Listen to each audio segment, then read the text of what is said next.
तो जी दोस्तों, आपने बिल्कुल सही वीडियो पे क्लिक किया है और आज हम समझने वाले हैं गोल्डन रूल्स। जी जी जी, बिल्कुल गोल्डन रूल्स। और तीन हमारे गोल्डन रूल्स होते हैं जो आपकी स्क्रीन पे साफ साफ दिखाई दे रहे हैं। सबसे पहला है आपका debit what comes in and credit what goes out. और उसके बाद दूसरे नंबर पे है debit the receiver credit the giver. और थर्ड नंबर पे है एक्सपेंस लॉस को डेबिट करते हैं और इनकम प्रॉफिट जो हमारा गेन होता है हम हमेशा उसको क्रेडिट करते हैं। तो ये तीन हमारे गोल्डन रूल हैं। अब इन्हीं गोल्डन रूल को हम विद एग्जाम्पल समझेंगे, ठीक है। अब देखिए यहाँ पे बात आती है डेबिट और क्रेडिट की। बहुत ही सिंपल है। आ, हर ट्रांजैक्शन के दो ही पहलू होते हैं। जितने भी लेन देन होते हैं बिजनेस में उनके सिर्फ दो ही प्रभाव होते हैं, उनको हम डेबिट और क्रेडिट कहते हैं। अगर आप चाहते हैं कि डेबिट और क्रेडिट को बहुत ही कॉन्सेप्ट के साथ समझे तो इसके लिए आपको डिस्क्रिप्शन में लिंक मिल जाएगा। आप उस लिंक पे क्लिक करके डेबिट और क्रेडिट के कॉन्सेप्ट को आसानी से समझ सकते हैं। तो सबसे पहला है आपका रूल गोल्डन। डेबिट कहता है व्हाट कम्स इन और दूसरा क्रेडिट कहता है व्हाट गोज आउट। आइए जरा एग्जांपल लेते हैं। हम फर्नीचर बाजार से हमने परचेज किया है 1 लाख रुपए का कैश में। मान लेते हैं हमने फर्नीचर बाजार से परचेज किया है, तो जरा सोचिए। ये रूल हमें ये कहता है कि व्हाट कम्स इन, जो चीज हमारे पास आ रही है हम उसको डेबिट कर देंगे, और व्हाट गोज आउट, जो हमारे पास से जा रही है चीज हम उसको क्रेडिट कर देंगे। जरा सोचिए, आपने फर्नीचर बाजार से परचेज किया है तो आपके पास क्या आएगा? आपके पास फर्नीचर आएगा। तो फर्नीचर अकाउंट हो जाएगा डेबिट। उसके बाद क्रेडिट का वर्ड गोज आउट। सोचिए, जब आपने बाजार से फर्नीचर परचेज किया तो जहां से फर्नीचर खरीदा है आपने उस दुकानदार को कैश दिया होगा। तो व्हाट गोज आउट, आपके जेब से क्या गया? तो आपके जेब से गया कैश, तो ये आपका क्या हो जाएगा? क्रेडिट हो जाएगा to cash account. Furniture account debit हो गया क्योंकि फर्नीचर आया, और कैश क्रेडिट हो गया क्योंकि कैश हमारे पास से चला गया। याद रखिएगा, ये जो ऊपर वाली लाइन है ये पूरी की पूरी लाइन, ये सारी की सारी लाइन डेबिट कहलाती है, और नीचे जो टू वाली लाइन है वो क्रेडिट कहलाती है। और इसका नरेशन इस तरीके से लिख देंगे हम, बिंग फर्नीचर परचेज। एक और एग्जांपल लेते हैं। आपने बाजार से मशीन खरीदी है और मशीन परचेज किया है 2 लाख रुपए का कैश में। जरा सोचिए, ये रूल क्या कहता है गोल्डन का, कि व्हाट कम्स इन, डेबिट करें आने वाली चीज को। तो आपके पास मशीनरी आई है, तो मशीनरी को हम क्या करें? डेबिट करेंगे। और हमारे पास से क्या गया है? हमारे पास से कैश चला गया। एक एग्जाम्पल और लेते हैं। अगर मान लीजिए आपके पास कोई पुरानी कार थी और आपने उसको बेच दी, और बाजार में आपने बेचने से आपको 50,000 रुपये रिसीव हुए हैं, तो सोचिए जरा आपके पास क्या आएगा? आपके पास आएगा कैश, और आपके पास से क्या जाएगा? आपके पास से कार चली जाएगी।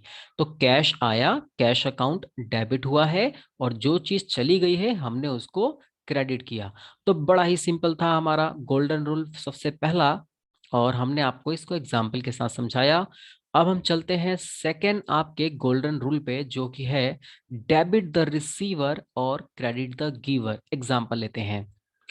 हमने 50,000 पेड किए हैं पप्पू को। ध्यान रखिए दोस्त, हम पेमेंट किसको करते हैं? अगर हमने किसी से कर्जा ले रखा है, उधार सामान खरीदा था, या हमने उधार पैसे लिए थे, तो जब हम उस उधारी को वापस करेंगे, चुकाएंगे, तो हम उसको पेमेंट करेंगे।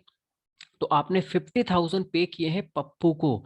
दरअसल ये पप्पू आपका सप्लायर होगा। मान लो आप किसी से बिजनेस कर रहे हो।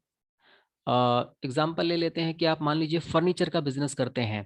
तो फर्नीचर आप क्या करते हैं? बनाने के लिए आप बाजार से रॉ मटेरियल परचेज करते हैं, और आपने पप्पू से कभी रॉ मटेरियल खरीदा होगा उधार में, और आप इसकी पेमेंट करने जा रहे हैं। तो जरा सोचिए, तो जो पैसे आपने दिए, आप मान लीजिए ये है, और आपका जो सप्लायर है वो ये है। तो आपकी जेब से पेमेंट गई, किसके पास गई? आपके सप्लायर यानी कि पप्पू के पास। तो वो पैसे किसने रिसीव किए हैं? पप्पू ने। तो जो रिसीवर होता है, यानी जो पैसा लेने वाला है पर्सन, हम उसको डेबिट करते हैं। तो जरा देखिए एंट्री क्या हुई है, पप्पू अकाउंट डेबिट। पप्पू क्यों डेबिट हुआ? क्योंकि आप पप्पू को पैसे मिले हैं, वो रिसीवर है। और टू कैश, कैश अकाउंट क्यों क्रेडिट हुआ? क्योंकि आपकी जेब से क्या गया? पैसा गया। यहाँ तो वो रूल लगा ना क्रेडिट के अंदर, व्हाट गोज आउट। और डेबिट में क्या रूल लगा? डेबिट द रिसीवर, पैसे लेने वाले को डेबिट करते हैं, याद रखिएगा। एक एग्जांपल और लेते हैं। आपने 30,000 पे किए हैं वेंकट को, तो वेंकट को डेबिट करेंगे क्योंकि वो रिसीवर है। पैसे किसको मिले? वेंकट को, तो वेंकट डेबिट हो जाएगा और आपकी जेब से क्या चला गया? कैश। चलिए, तो मैंने आपको ये पहली बात समझा दिया है, डेबिट द रिसीवर। अब हम चलने वाले हैं दूसरे नंबर पे, जो कि है क्रेडिट द गिवर। मान के चल लीजिए कि आपने एक टाइम पे सलमान को उधार माल बेचा। दोस्तों, आप कोई बिजनेस करते हैं और आपका एक कस्टमर था जिसका नाम था सलमान। आपने कभी इसी को उधार गुड्स बेचा था, और जो आपने उधार गुड्स बेचा था उसकी जो कीमत थी वो 1 लाख थी। अब आपको सलमान कुछ समय के बाद पैसे देने आ रहा है, समझिएगा बात को। तो आप पैसे किससे रिसीव कर रहे हैं? आप पैसे रिसीव कर रहे हैं आप अपने कस्टमर से, यानी जिसको उधार माल बेचा हम उसको कहते हैं डेटर। जब वो हमें पैसा देने आएगा तो हम उससे पेमेंट रिसीव करेंगे। तो देखिए, 1 लाख आपको रिसीव हुआ है, किससे हुआ है? सलमान से। तो आपकी जेब में क्या आया? जरा सोचिए, व्हाट कम्स इन, क्या जेब में आया? आपके जेब में पैसे आए हैं। और ये पैसे आए किससे हैं? सलमान से आए हैं। सलमान ने हमें दिया है। देने वाला कौन है? गिवर। देने वाला है सलमान, इसलिए हमने इसको क्रेडिट किया। एक बार रूल फिर से देखिए, क्रेडिट द गिवर, यानी कि जो देने वाला है उसको हम क्रेडिट करेंगे।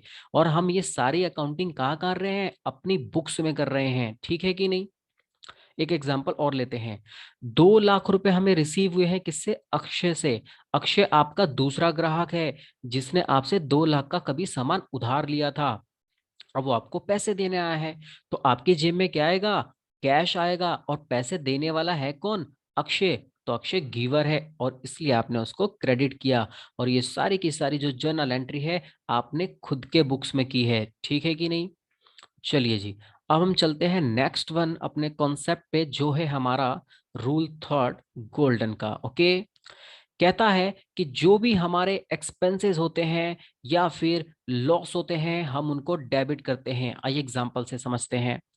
मान लीजिए आपने सैलरी पे किया है 50,000 रुपये नंदू को। आप अपना बिजनेस कर रहे हैं, मैंने आपको बताया ना। और आपके पास एक वर्कर है जिसका नाम नंदू है, और आप उसको हर महीने 50,000 रुपए की सैलरी देते हैं। एक एग्जांपल ले लेते हैं। तो आप उन सैलरी को डेबिट करोगे, सैलरी अकाउंट डेबिट होगा। क्यों? क्योंकि आपने वो सैलरी पे की, और सैलरी क्या होता है? एक्सपेंस होता है। तो हम एक्सपेंस को डेबिट करते हैं, याद रखिएगा। कभी भी हम कोई एक्सपेंस पे करते हैं तो हम एक्सपेंस को डेबिट करते हैं। तो जर्नल एंट्री होती है expense account debit to cash.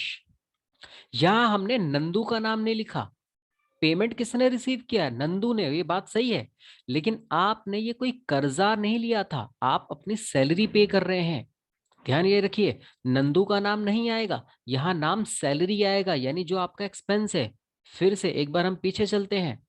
यहाँ देखिए, आपने 50,000 पे किया था पप्पू को, तो आपने यहाँ पप्पू लिखा था, पप्पू को डेबिट किया था, क्योंकि आप यहाँ पे अपनी उधारी का पैसा वापस कर रहे हैं।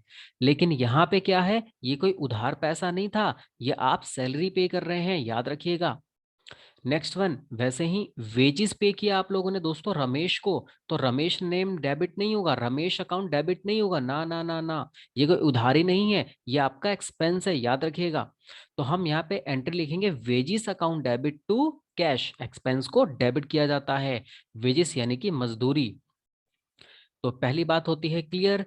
अब आप बात करते हैं सेकेंड नंबर की। जो भी हमारे बिजनेस की इनकम होती है, जो हमारे बिजनेस के गेन होते हैं, हम उनको क्या करते हैं? क्रेडिट करते हैं। एग्जाम्पल देखते हैं। कमीशन रिसीव किया 10,000 रुपए का बाय कैश। आप मान लीजिए एक प्रॉपर्टी डीलर वाले हैं और आपने किसी का फ्लैट, मकान, दुकान बिकवाया और वहां से आपको कमीशन मिला है। तो जाहिर सी बात है, कमीशन मिलेगा, याद रखिएगा, ये आपकी इनकम है, क्योंकि आपने सामने वाले को सर्विस दी है। तो cash account debit to income. जब भी हम इनकम रिसीव करते हैं तो हम एंट्री करते हैं कैश आया, और इनकम को ऑलवेज क्रेडिट करते हैं।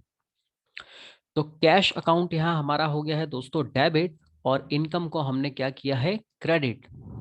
एक और एग्जांपल, रेंट रिसीव किया दोस्तों 30,000 का फ्रॉम सोहन से। आप मान लीजिए कि आपने सोहन को कोई ऑफिस वगैरह आपने रेंट पे दिया था और आप उससे रेंट रिसीव कर रहे हैं, याद रखिएगा।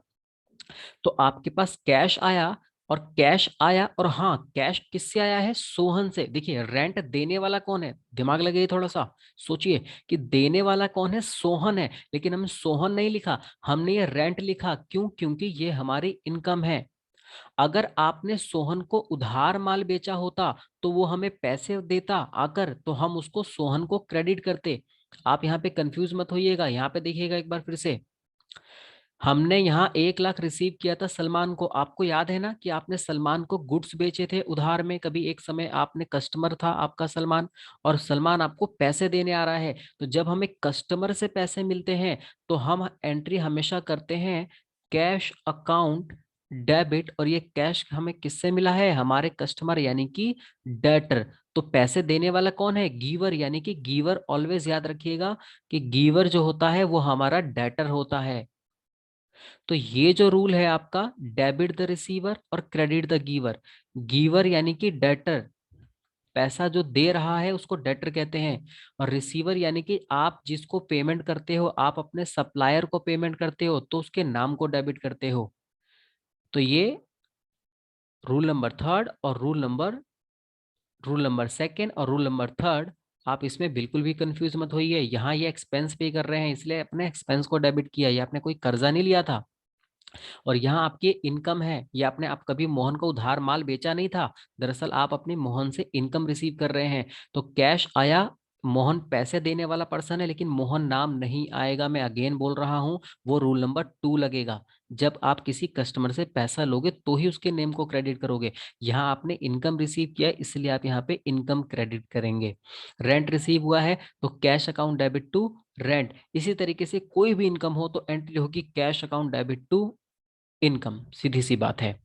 देखिए दोस्तों, अगर आप चाहते हैं कि आपके अकाउंट्स काफी स्ट्रांग हो और आप छोटी छोटी चीजों को विद कॉन्सेप्ट समझना चाहते हैं, तो आप तुरंत के तुरंत फटाफट से इस चैनल को सब्सक्राइब कर लें।